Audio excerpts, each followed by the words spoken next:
آدمی نعرہ لگانے کے لیے ہاتھ اٹھایا ہوتا ہے، منہ کھلا ہوتا ہے، ہاتھ کھڑا رہتا ہے، منہ کھلا رہتا ہے، چپ ہو جاتا ہے۔ صحابہ کی توہین ہو رہی ہے۔ قانون پاس ہوا قومی اسمبلی سے، سینٹ سے، صدر کے پاس گیا، نہ معلوم صدر کو کیا ہوا، صدر کے پاس بل جا کے گم ہو گیا۔ میں نے ان سے کہا ایک گم ہی کافی ہے، ایک گم ہی کافی ہے، ایک لاپتہ ہی کافی ہے، اور لاپتہ مت کرو، قوم کے سامنے لاؤ۔ ساری قوم کہتی ہے صحابہ کی توہین کرنے والوں کو سزا ملنی چاہیے،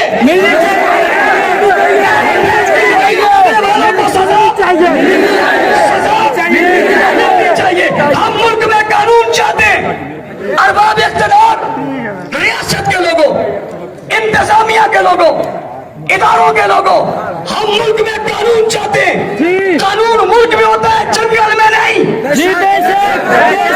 یہ کون لوگ ہیں جو قانون نہیں بننے دے رہے؟ یہ کون لوگ ہیں جو قانون کے راستے میں رکاوٹ ہیں؟ یہ کون ہے جو کہتے ہیں ہم قانون نہیں بننے دیں گے؟ یہ کون ہے جو پاکستان مرد آباد کرے؟ انہیں گروپ میں آنا چاہیے نہیں آنا چاہیے؟ قانون بننا چاہیے، ضابطہ بننا چاہیے۔ اہل بیت اور صحابہ کی توہین کرنے والے مجرموں کو تخت دار پر رکھنا چاہیے۔ شیخ اعجاز صاحب، بھائی عرفان منان صاحب اور دیگر یہاں اسٹیج پر بیٹھے سیاسی زعما، قانون پاس ہوا ہے، صحابہ کی توہین کرنے والے کو 10 سال، زیادہ کرنے والے کو عمر قید، اہل بیت کی توہین کرنے والوں کو 10 سال، زیادہ گستاخی کرنے والوں کو عمر قید۔ یہ قانون پاس ہوا ہے، میں مطمئن نہیں ہوں، میں مطمئن نہیں ہوں، میرا مطالبہ ہے سزائے موت ہونی چاہیے۔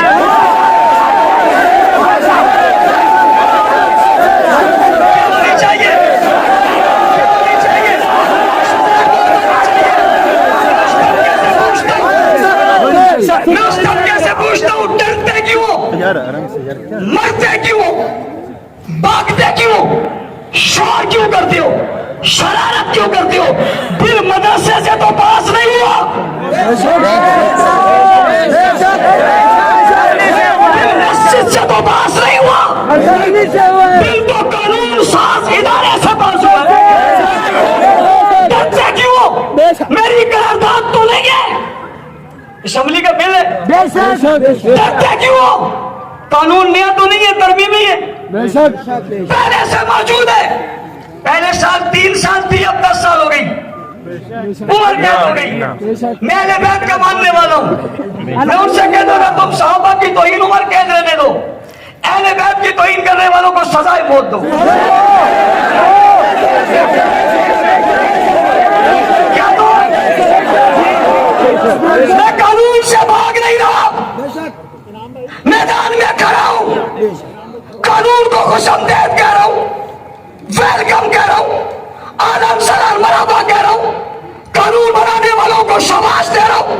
میں کہتا ہوں صحیح ہے، میں کہتا ہوں صحیح ہے، مجھے دہشت گرد کہتے ہو، وہ قانون نہیں مانتا، اس کو من پسند کیسے کہتے ہو؟ اسے من پسند کیسے کہتے ہو؟ میں فیصلہ آباد میں ایک بات اور دہرانا چاہتا ہوں، اگر کسی جلوس میں فوج مرد آباد کا نعرہ لگے، اس پر FIR ہوتی ہے نہیں ہوتی؟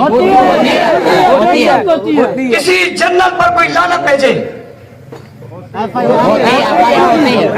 صرف FIR نہیں ہوتی، وہ جلوس ہمیشہ کے لیے ختم، وہ مجلس ہمیشہ کے لیے ختم۔ سوال کرنا چاہتا ہوں، جس مجلس میں صحابہ کی توہین ہوئی، FIR کیوں نہیں ہوئی؟ پھر وہ مجلس پہ پابندی کیوں نہیں لگی؟ اس شخص پہ پابندی کیوں لگی جو ہماری ملک کی مضبوط فوج کے خلاف بولے؟ اس پہ قانون حرکت میں آنا چاہیے، اس لیے کہ فوج مضبوط ہے تو ملک مضبوط ہے، فوج کمزور ہے تو ملک کمزور ہے۔ صحابہ کو کمزور کرنے والے اسلام کمزور کر رہے ہیں۔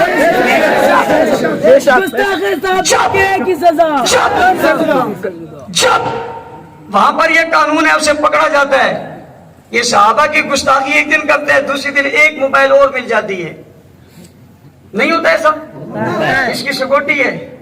ادارے کے خلاف بولے تو تھانے اور جیل میں جائے، صحابہ کے خلاف بولے تو پروٹوکول میں اضافہ ہو جائے.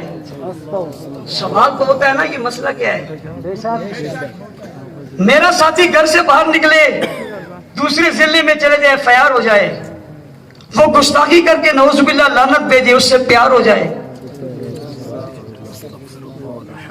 زیادتی تو ہے نا، رابطے تو پھر پیدا ہوتی ہیں. زندگی سے لوگ تنگ آتے ہیں. لوگوں کے لیے زندگی آسان کرو اور ملک میں قانون بناؤ، ضابطہ بناؤ، اس پر عمل کرو. جو آدمی صحابہ اور اہل بیت کا گستاخ ہے اس کے لیے سزا ہونی چاہیے. یہی مطالبہ ہے، ہم سب یہی چاہتے ہیں اور ہم یہ مطالبہ کر رہے ہیں اس قانون کو نافذ کیا جائے. آخری بات، شیعہ جوانوں،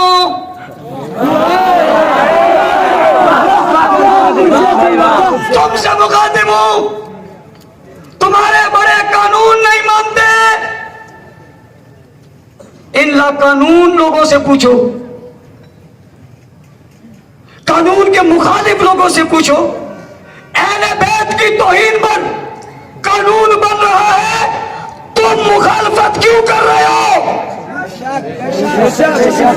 اور اگلی بات، اگر قانون نہیں مانو گے پھر بل تو اور بھی آئیں گے انشاءاللہ. اس بل سے کئی بلوں سے باہر آ گئے. کالے بلے تو پہلے بھی بات تھے، لاہور کا ایک چٹا بلہ بھی آ گیا. بلے باہر آ گئے. انہوں نے کہا یہ قانون نہیں مانتے. جب قانون نہیں مانو گے پھر اسمبلی میں بحث ہوگی. بحث کیا ہوگی کہ ابو بکر کا منکر مسلمان نہیں ہے، منکر مسلمان نہیں ہے، عثمان کا منکر مسلمان نہیں ہے، علی کا منکر مسلمان نہیں ہے.